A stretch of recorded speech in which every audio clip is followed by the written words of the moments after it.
Just let me know. Webinar is now streaming live. All right, well, welcome, welcome. It is 12:15 Central Standard Time, and we hope you are ready to learn some more things, little hints in HR. Again, my name is Nicole Block. I've been with you for this series, and it's been an honor and a pleasure to meet so many fantastic people in our field. I want to introduce our panel to you today. So we do have, of course, the fantastic Becca Ramadi. She's our Vice President of TAAEF and knows all things. So I do definitely rely on her for several of the wonderful things Education Foundation does and represents.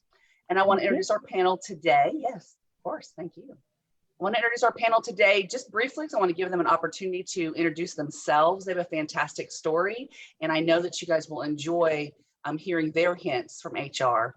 And as you guys know, with the Room to Grow campaign, we did a special maintenance edition. And so we felt like with hints of HR, maybe we should do a special maintenance edition to coordinate with that. So I want to first introduce Iris Sanchez. She works for Camden, and she is a recruiter for the West Coast. So welcome, Iris. And if you want to take a moment and talk to us about how you joined the industry and kind of where you are now. Yes, ma'am. So I started off in the industry right after I graduated from college over at Texas A&M University. Whoop! All my Aggies out there. I actually moved into a Camden property, and you just get really close to some of those leasing consultants. And we were talking about life, and I talked about how I really wasn't enjoying my job after college. And so she asked if I had ever thought about the industry, and I was like, oh, I hadn't. So I thought a little bit about it, and I applied, and I got my first position as a leasing consultant, and I kind of grew up here at Camden. I've been here for 16 years, going on my 17th year this year, and went through all the operations positions up to a community manager. I was a community manager in our Houston portfolio for about 6 to 7 years before I flipped over to our recruiting side. So I will tell you that is very helpful when you're recruiting for people in all of these positions. Yeah, I would say definitely if you sat in most of those seats, you can give some firsthand testimony, right, as to what to expect. So thank you, Iris. We appreciate your feedback today, and I know that you'll do a great job. So I also want to introduce Jason Fein. Jason's also with Camden, and he is our National Maintenance Service Director. So basically, he's in charge of all things maintenance for Camden. So Jason, if you can please share your story of how you got into industry and where you are now. Sure. Thanks, Nicole. So I started out in construction, actually. I was working in a lumber yard, and then I got into construction, and I was living at an apartment community, and they had an opening. And so they approached me and actually asked me, hey, would you like to join the team? And I was a little apprehensive at first, but then they started talking about the benefits and how you can, the rent discounts and that was attractive when you're 21, 22 years old, and you need a little extra cash in your pocket. So I took the opportunity, and I became a maintenance tech, and then I enjoyed it. So I stayed, and I kept working up the chain, and I took the time to find new opportunities. So I became a maintenance supervisor and a director. Along the way, I tried to move in a couple different directions to try to further my career, but maintenance kept sucking me right back in and giving me more opportunities. So I joined the capital team with a previous company. I was on the reposition team, and then Camden came along and gave me an opportunity to help all of the maintenance teams at all of our properties. So I joined them a couple of years ago, and I've been loving it ever since. So that's fantastic. That's my career. Yeah, and so it's interesting enough. So we, obviously the Hints of HR series talks to the job seeker, and then also talks to the people that are currently in multifamily. And we all have a different story as to how we got here. Both of you guys lived on site, so you happen to have that grassroots knowledge, that connection here and there. But that also kind of segues into why we're here, because people are finding us in different ways. And that's why the Texas Apartment Association's Education Foundation is so important, and why these type of webinars are so important, is to get the word out in as many platforms as we can. Because of, a lot of people said, hey, you look like you could sell apartments, or you look, hey, what's your background? But we're getting a more, diverse group, and we're hoping to continue down that path. But why we're here specifically to talk about, maintenance is that we want to see for the job seeker, what to expect kind of in the maintenance field, So we can talk through, again, what you look for in those candidates, Iris and Jason. And then also for the industry, people that are already in multifamily, how do you retain? How do you find and retain? So those are the two main topics we'll talk about today. So let's start with Iris. So Iris, when you're recruiting for a maintenance position, what characteristics are you looking for? Where are you finding these candidates? So maybe those two things if you want to start. Absolutely. So typically, of course, we look at our website and our job at camdenliving.com, camdencareers.com. That's where I look first, because obviously some job seekers are looking to work for specific companies. So I definitely want to go after those first. Then I look at like the apartment associations, obviously Houston Apartment Association, Texas Apartment Association. You guys also have the capability where we can access resumes through that. Obviously, these are people that are already looking in our industry, so that's always a plus. Then I also look at Indeed. Indeed is obviously a fabulous platform that allows lots of job seekers to see a ton of different positions. So I go there. And then I'll usually hit up some technical schools if we are looking for some green candidates and we're able to train those folks that are getting those EPA certifications and CPO certifications, looking towards those people, because obviously they're looking to get into a position and grow from there. Yeah. Now, as far as, go ahead, I'm sorry. No, I was going to say, has anything changed in the questions that you ask? I know that, we were talking about that before, just, maintenance and how it's changed over the past couple of years. Has anything changed as far as what you ask? So I really like to ask where they see themselves in 5 years. Obviously, with the retain aspect, we are looking to keep these folks long term. So that was one of the questions I like to ask, to kind of see where their brain is. Do they want to continue to be in this industry? Do they want to be a maintenance supervisor? Or are they looking to open their own handyman business? That's just a good gauge for me to see, okay, how long can I keep this person? Can I keep them engaged to keep them longer? Jason, what about you? What do you do to paint the picture when you're interviewing maintenance candidates, when you're talking to them? Sure. I like to make sure that they walk into their new career with their eyes wide open.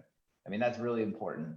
If you're looking for a job that is just HVAC work, and then you come in and your first day, you might be picking up trash or you might be cleaning the pool, and that's not something that you're looking for. That's probably what you started with, right? Right. Yeah. So that's the thing. You want to make sure that everybody comes in eyes wide open, especially with the on-call schedule. I mean, that can be a deal breaker for some people if you like your weekends off and your after hours from time to time. So it's important that if you're with a candidate and you're interviewing them, that you tell them you're going to be doing a whole myriad of different job duties. You might be picking up trash. You might be doing HVAC work. That's the rewarding part to me, is the being able to touch different career types, I guess is how you would put it: carpentry, plumbing, electrical, and then being able to help residents. So that's the fun part, but it's very important to let them know. Yeah, and I think that we're seeing that trend though. I know that whenever you talk about the technical school, if they're going to HVAC school to get that certification, we talked about that when we did our debrief with Jason and Iris too, is that certification is important to a point, but application and experience also weigh into that equation too. So by painting that picture, if someone comes in and thinks, hey, I'm HVAC certified, all I'm doing is working on ACs. What are you doing the rest of the time? So I think painting that picture is really important. And I know, Jason, you had talked about, also kind of gauging their attitude. Like if they're not, if they don't know that they're picking up, pet after pets, and they don't understand that. Or I think you said a couple of times you look at their face to see what their reaction is going to be, right? Right. Then I think it helps to gauge that. But I think but again, being able to paint that picture is definitely important. But going back to a challenge, so many of you guys, if you're in the industry out in the audience, you might be on the office side of the house, and you might be the one that are responsible, for interviewing these maintenance candidates. Iris, I'd love for you to kind of talk through how you learned to speak maintenance. I think that's kind of a fun story, but I think that's important for our management team if we're interviewing these candidates to know what we're looking for. So can you share your story, Iris? Yeah, absolutely. So when I was promoted to a community manager, my first community, the maintenance folks, there was a language barrier. So they all spoke Spanish, and And so I really had to get in there and learn and look to see what the issue was with the maintenance team so that I could go back and translate that to the residents and also to vendors. So for me, I got to really, luckily early on, learn that how to speak maintenance in my career. That was just invaluable to be able to do that and really understand what your maintenance team is doing out there, you know, the time constraints, and just being able to really know what works in that type of position when you're hiring. So yeah, and it'll help. Well, yeah, when you're hiring, you know exactly, well, maybe not exactly, but you have a great good idea. appreciation for it. Yeah.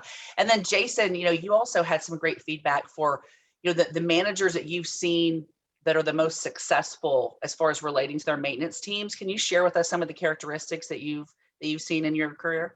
Sure. I've worked with a lot of different managers, and the ones that I saw had supported me the best, and the maintenance team the best, were the ones that were out in the field with us. So go out in the field, see it firsthand. If there's an issue with the pool pump, if there's an issue with the boiler, there's a vendor on site and we have the boiler open, come take a look. Let's point out the parts and see exactly what the issue is. So then that way you can be able to better gauge what the impact is going to be to the residents and the team. And then you'll have a better understanding of exactly what is the timeline to repair it, as well as be able to speak maintenance in the future. Absolutely. Are there any other items, Jason? I know Iris touched on some of the questions that she asked, but knowing that in some cases, the office manager is the one, he or she will be interviewing that candidate. Are there specific things that you would suggest that we have them cover to ensure they get the best quality candidate and talk to that job seeker and paint that picture accurately? Is there anything else? You're on mute. Sorry. It's the 2023. I was on mute. Sorry. Oh, I was like, I'm on mute. Wait a minute. No. In my interviews, I love to ask questions such as, what are you looking for in a company? What sort of questions do you have for me? Sometimes the types of questions that they have about the job can actually portray the picture of exactly what they're looking for. So if they ask a lot of questions about job duties, or if they talk about teamwork and will I be working in a team or will I be working by myself, that can really help you understand what sort of candidate you're getting here, and then be able to understand if he or she's going to be a good fit for the team. So if they're going to be interns by themselves and they're looking for that opportunity to collaborate and work with their peers, then it might not be a good fit. Whereas if it's maybe a floating team that's going from property to property, and they're going to be able to collaborate more in a team environment, then yeah, that person's going to thrive. So it's important to be able to set them up for success in the future. Yeah, and to both of your points, if you can speak maintenance and as a manager, then you can phrase those questions and put them in situational, kind of, experiences to where they can give, their feedback on how they would handle it. But if you don't have an appreciation, then you wouldn't understand the answer anyway, probably. So what about some tips? So I know that, before we kind of jump on to another topic, what are some tips that you would give any of the job seekers that are interviewing for a maintenance position in this case with our companies? Iris, I know you feel pretty strongly about one of them, but what would be your maintenance tips? And then Jason will let you do the same. So for maintenance folks, I would definitely highly recommend that they don't badmouth past employers. Obviously, that's the number one rule in when you're interviewing for a position. Don't do that. Obviously, it makes my job a little bit easier because I can weed those folks out, but it pains me because I'm like, if I can just tell you and give you that tip so that you do get the next position that you interviewed for, there's always a PC way to say, maybe it wasn't a good culture fit, or maybe, there was another issue, but always just keep in mind kind of what you tell your hopefully future employer, so that you don't get mixed up in that negativity and turn off that recruiter or turn off that hiring manager. And like we said, generally people aren't looking to leave because they're just so happy, Right. So there's definitely a reason, but there's a diplomatic way to say that for sure. Absolutely. Jason, what about you? Yeah, for me, I've hired some maintenance technicians that came from different fields. So one of my best hires, he was actually a manager at a deli, And he came into the interview and he was open and upfront about it and said, I don't know a lot about maintenance. I've changed light switches. I know how to fix light fixtures. I can do minor maintenance, but I want to work hard and I can do this. And we gave him an opportunity, but because he was upfront and he said he's flexible and you could tell that he had that drive, we hired him, and he actually grew very well at the last company I worked at, and he turned into a facilities manager. So like myself, he started out as a maintenance tech. He kept that same drive and passion and great attitude, and in the end, he ended up being one of the top maintenance employees for the company. So that's that's wonderful. My tips. Yeah. And for now the job, working as part of the association and not on property, I think that's one of the most exciting things about the industry is that someone can start without experience and just have to be willing to work hard and have that drive, and they can be so successful here.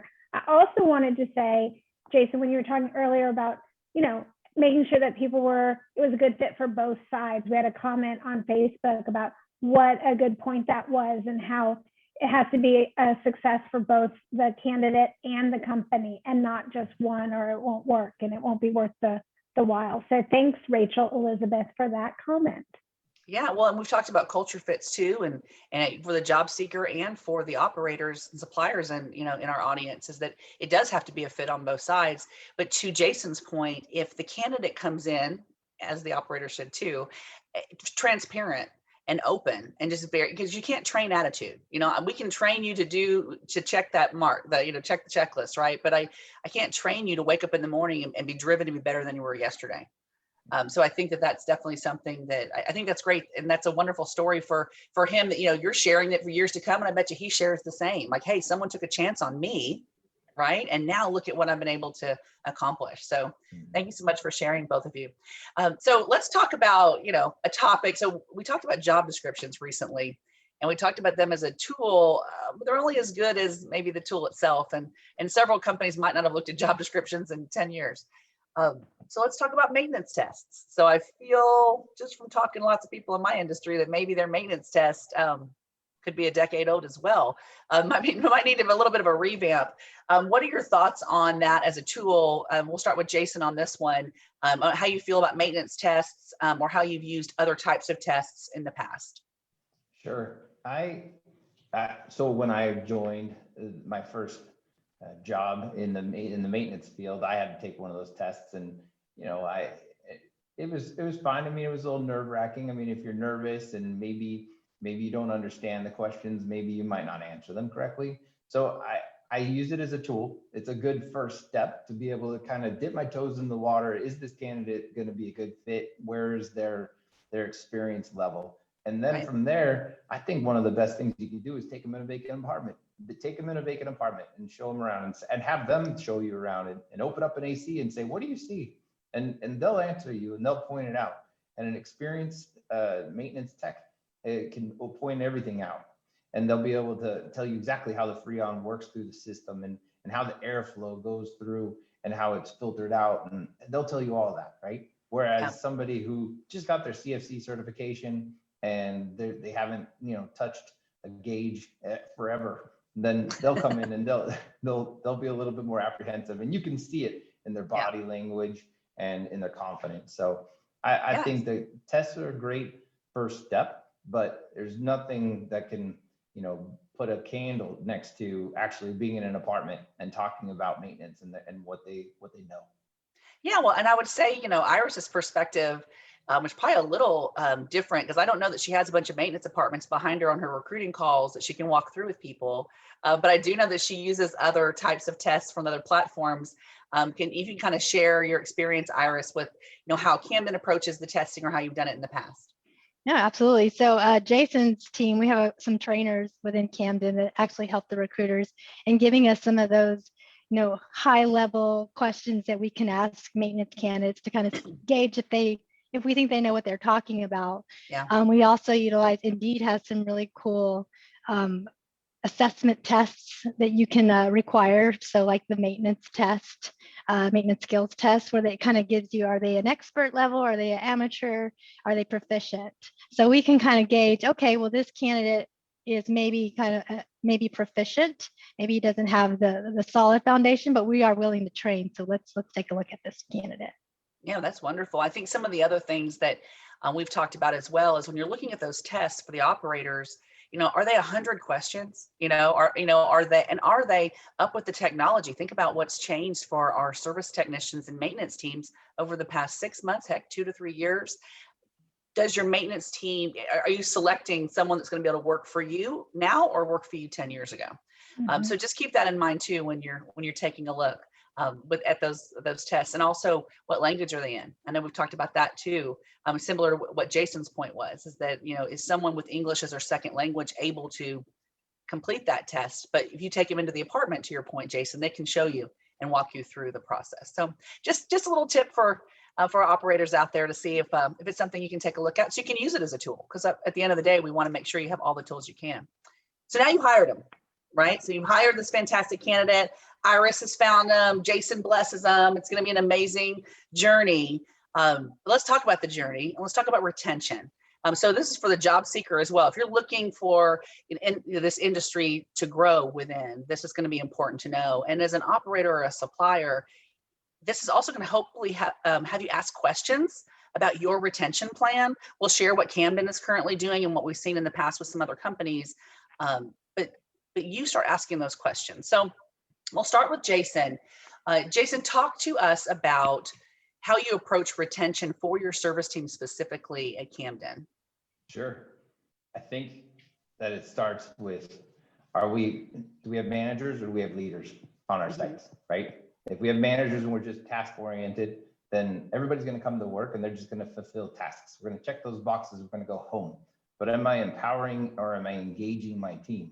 And I think that's where it all comes down to. The secret sauce is, are you giving everybody an opportunity to do something that makes them feel like they're part of a team and not just a number, right? Mm-hmm. So at Camden, one of the things that we've worked on is developing future leaders. If I'm a maintenance tech and I come to work every day and I do my tickets and I do my turns, but I don't know what my future holds, or I don't know what is in store for me, then I might start looking elsewhere, right? Whereas if I'm a maintenance tech and I'm doing my tickets and turns, but maybe I'm part of a program, a leadership program, and I get to learn how to be a leader and then what it takes to be a maintenance supervisor of the future, then I'm going to become engaged. And that's in my past, that's what I had, is I had a leader that actually took the time to show me the different pieces of what it took to be a maintenance supervisor. And I'll tell you what, I stayed. I didn't look for other jobs. I got all those emails that said, hey, there's an opportunity at this company, there's an opportunity at that company. And Iris, she's sending them? Wait a minute. I was looking for you. And I responded every single time with, no, I'm happy right now. It's because I was engaged. I was doing something that was interesting. And I think that's definitely valid, Jason. And I want to dig a little deeper on that, because there's sometimes with companies pockets of excellence to where you have people that are natural leaders and naturally in power, but then that's only in that silo. So Camden's approach is a little bit different as far as like adopting a, almost like a mantra with, in a program, if you will. Can you walk through the program that we discussed as far as kind of that roadmap? Can you talk through specifically for Camden? Yeah, sure. We have a road to maintenance program, and what it is it's a leadership training program for our maintenance techs. And what it does is it breaks down a maintenance supervisor position into a couple key components. So the service requests and the turnovers and how to use the computer and what sort of systems we have. And so it breaks everything down into bite-sized chunks. Like my dad said when I was going back to college, he said, how do you eat an elephant? You eat it one bite at a time. Same sort of situation here. Yeah, let's give them pieces, right? Yeah. A lot of times we take a great maintenance tech, we throw them in as a supervisor, and then they sink or swim. Yeah. Now imagine as a maintenance tech, I get to go through a program and be able to learn about what it takes, and I get to get my feet wet and do that take that responsibility on in chunks. Yeah. And then when I become a supervisor, now all of a sudden I'm more successful. But while I'm a tech, you're engaging me and you're getting me involved. So let's talk about this specifically. So at Camden, you guys added additional layers of responsibility, if you will. So, one of the things you mentioned is that, as you continue to grow with your skill set, you end up being on the biggest, baddest, beast of the region. And so you don't have the bandwidth to continue to maybe grow on your leadership skills.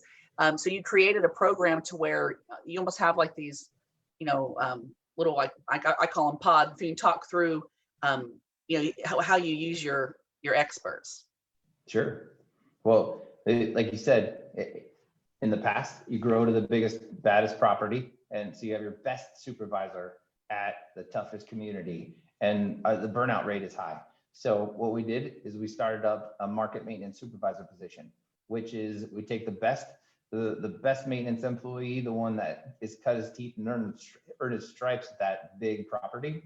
And then we make them the market maintenance supervisor. And now they can be able to go to a smaller community, but then support the rest of the properties.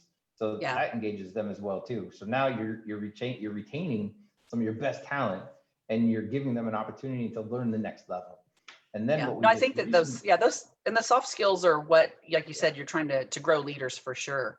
Right. So you have the market supervisors, and then they roll up into eventually, regional service managers. But that layer is so key. But you're also giving them the opportunity to learn that. I think so many times that burnout rate is just so key. And you kind of get yourself in a position to where it's like, I can't leave. I can't. My hourly rate is this, and my experience is this, but I can't jump. So let's talk to Iris real quick about that, because what Jason just said is crucial and fantastic. And how do you sell that? So now you're on, you put your recruiter hat on, you have your job seeker. How do you sell that to ensure that candidate knows kind of what their plan is? Yeah, so that goes back to that question I love to ask about, where do you see yourself in 5 years? And if they tell me they want to be a maintenance supervisor, that's exactly when I throw in, oh, well, that is great to hear. We have a program called Road to Maintenance. And as you can imagine, as a recruiter now, having all of that bench strength that are ready for maintenance supervisor positions, Camden promotes within. We love to promote from within. 75% of our opportunities go to internal candidates. So to be able to sell that to somebody who wants that is it's invaluable. Absolutely. Well, and I think that the challenge, so, we've been talking to the job seeker a little bit, but then let's talk to the operators and the suppliers here. Is it, do you have to have a robust system tomorrow that has a full road to maintenance? And because this took years for them to develop, right? You guys were asking questions, and it evolves, and you trial and error. But we just want to make sure that you guys are asking the questions. How are you ensuring that you're able to retain your talent? I think it's brilliant what Camden has done as far as, I know as an industry, we put our best on the hardest asset. I mean, that's just kind of how it happens, right? You're going to send your best lease up team to the most difficult market. You're going to send your best maintenance team to the beast. A lot of times they're always called the beast. I don't know why. They're always just called the beast, right?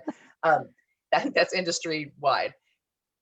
But I think that by realizing that doesn't actually serve a long-term purpose, and then that burns out our best associates, I think stepping back and asking yourself that question and being able to turn a corner is fantastic.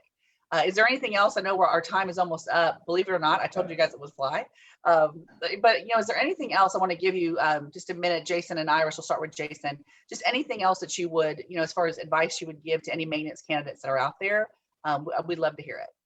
Yeah, definitely. I want to piggyback though on the last topic though. Yeah. Imagine, so the old model is you have your best maintenance supervisor at the toughest asset, the beast. Imagine now you take them and they become the MMS. You put a new person at that beast. Now you have two people that can actually help support the beast. Absolutely. So instead of somebody being in the boat alone, they've got somebody there that's helping them. So love it.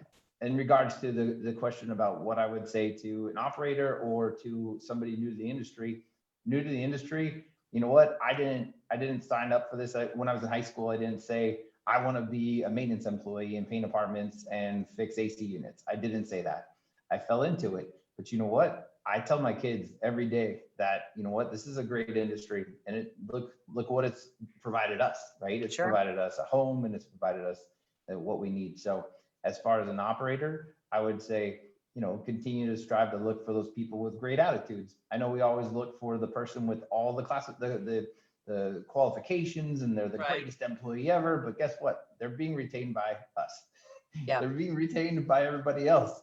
That unicorn we're looking for is probably at another property going through a training program and being groomed for future leadership. So perfect. Be open to training that new employee, the green employee.